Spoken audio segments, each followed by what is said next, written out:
السلام علیکم۔ بے لگام ڈرامے کے نیکسٹ ایپیسوڈ میں آپ لوگ دیکھیں گے کہ فہد رمشا کے کمرے میں آتا ہے اور رمشا کو بولتا ہے کہ آپ مجھ سے دوستی کر لو۔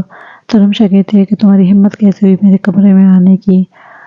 تو فہد کہتا ہے کہ میں تو آپ سے دوستی کرنا چاہتا ہوں اور آپ مجھ پر غصہ کر رہی ہیں۔ پھر رمشا کہتی ہے کہ مجھے لگتا ہے کہ ایک تھپڑ سے تمہارا دل نہیں بھرا، دوسرا تھپڑ کھانے کے لیے آ گئے ہو۔ تو فہد بولا کہ اچھا اب تم مجھے تھپڑ مارو گی، اتنی اوقات ہے تمہاری کہ مجھے تھپڑ مارو گی۔ آگے آپ دیکھیں گے کہ وہ رمشا کے ساتھ زیادتیاں کرتا ہے اور رمشا کو چوٹ لگ جاتی ہے اور وہ وہاں سے چلا جاتا ہے۔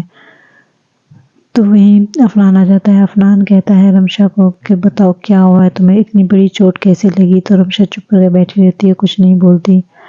عفنان غصے سے بولتا ہے کہ رمشا بتاؤ یہ کیا ہوا ہے، اتنی بڑی چوٹ کیسے لگ گئی، کیسے ہوا یہ سب، کیا ہوا ہے؟ تو رمشا پھر بھی کچھ نہیں بولتی۔ تو وہیں ان کی ملازمہ کھڑی ہوتی ہے اور کہتی ہے کہ عفنان صاحب آپ کے دوست فہد آئے تھے رمشا بیوی کے کمرے میں۔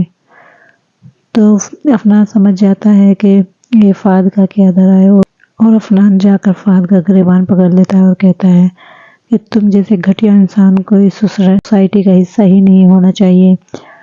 تو فہد کہتا ہے کہ اور تم سے گھٹیا انسان تو کوئی ہو ہی نہیں سکتا جو اپنی بیوی کے گھر میں پڑا ہے، بیوی کے ہوتے ہوئے باہر والی کے ساتھ رنگ رنگیاں منا رہا ہے، باہر والی کے ساتھ عیش کر رہا ہے۔ اس بات پہ عفنان کو غصہ آتا ہے اور وہ زوردار تھپڑ فہد کے منہ پر مارتا ہے سب کے سامنے۔ اس بات پر فہد کو بہت زیادہ غصہ آتا ہے کہ سب کے سامنے اس کی انسلٹ ہوئی ہے۔ آگے آپ دیکھیں گے کہ رمشا کو کوئی چابیاں ملتی ہیں، وہ کہتی ہے کہ یہ چابیاں کس کی ہیں؟